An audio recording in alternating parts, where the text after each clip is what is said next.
Hi, I'm Chef Bob, and we're here at Grow Alabama Warehouse, and I have with us Cindy from Mountain View Cheesery, provider of great goat cheese, several different flavors and varieties, some of the best I've ever tasted that's from here in Alabama. How you doing? Fine, Bob. How are you today? Great, thanks for coming in. I do not know anything about making cheese or raising goats, but I just know I love your cheese. And could you tell me and some of our viewers about how goats are raised and what care you take in doing all this for us? Sure. We have a herd and we use the Sonnens. It's a white goat, Swiss Alp goat. Mm-hmm.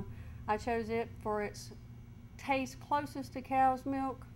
Not a high butter fat, easy digestible for those who are lactose intolerant. Our goats started with 7 girls 4 years ago. 4 years ago, and we have grown and finally got our commercial USDA license this past year Awesome. in March. We- It my it's all straight from the udder to our cheese processing plant. My husband is a cheesemaker. He is USDA, a federal USDA inspector, and his love is food. And That's perfect. he so it's inspected thoroughly from his standpoint as well as the state's, and I've got fired several times. Have you? Yeah, yeah. Yeah, But I think I've fired my wife once or twice in Yeah. the past years.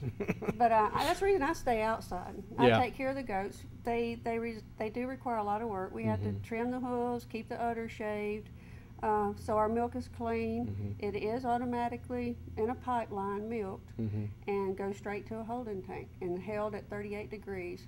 No antibiotics, no steroids, That's and awesome. it's just a great artisan cheese. Well, you can definitely taste the difference. I buy goat cheese a lot from different, parts of the world, really, and this right here can blow them away. I think you ought to enter a contest with this. We won ribbons out in California last Wow. year for the Dairy Goat Association. His Gouda came in first. Shredded Awesome. feta came I didn't in. know that. Yeah, That's his very shredded cool. feta came in second, and our plain chef came in third. Awesome. And that was an amateur division. This year we will be able to go in the commercial division. And after our 1 year anniversary, we'll be going to the American Cheese Society up there with Belle Chevrolet and the rest of them. Wow.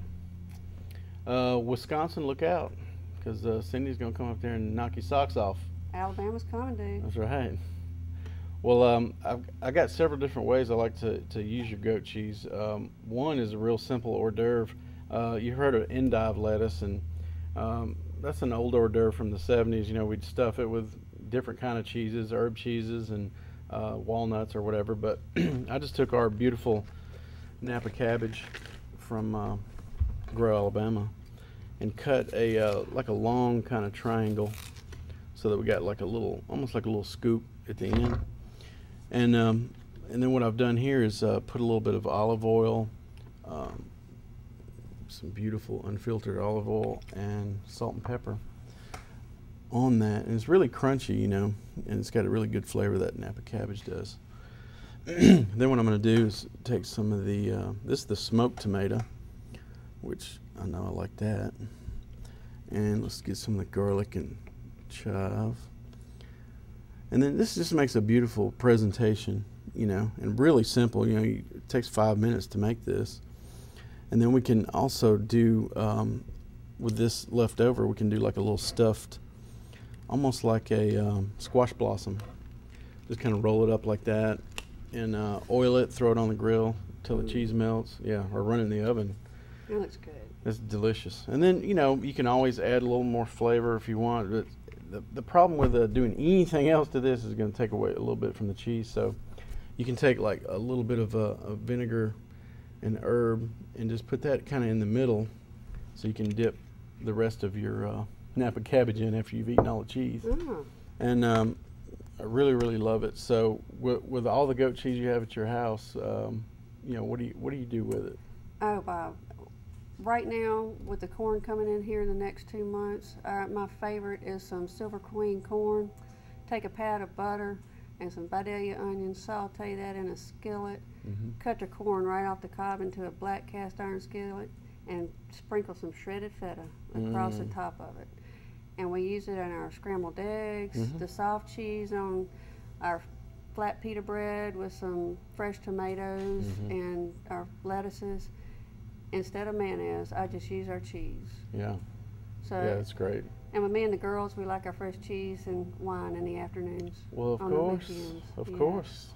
Yes. Yeah, cheese and wine are good friends. Very good friends. And with our variety, we have the tomato basil, Yeah. sun-dried tomato, and smoked sun-dried tomato, Yeah, the which smoked is a tomato big is awesome, yeah. favorite. Garlic and chives, Mhm. herb de Provenance, and stuffed pork chops with some spinach Mhm. is delicious. And breakfast medley, roasted bell pepper and green olive with a good dry wine. Mhm. Yeah, the breakfast melody. I hadn't had that one yet. What is that? Breakfast medley is blueberries, cherries, and cranberries. And Nice. great on bagels or Mhm. just breakfast cinnamon raisin bread. Mhm. Or I've come across some really great breads that's being made in Alabama that are delicious. Awesome. Yeah, I love to bake bread myself. All right. Well, thank you for joining us, Grow Alabama TV. Cindy, thank you so much for this luxury cheese that you make. Glad to be here, Bob. All right. Check us out at growalabama.com. Mm. Mm. That is so good.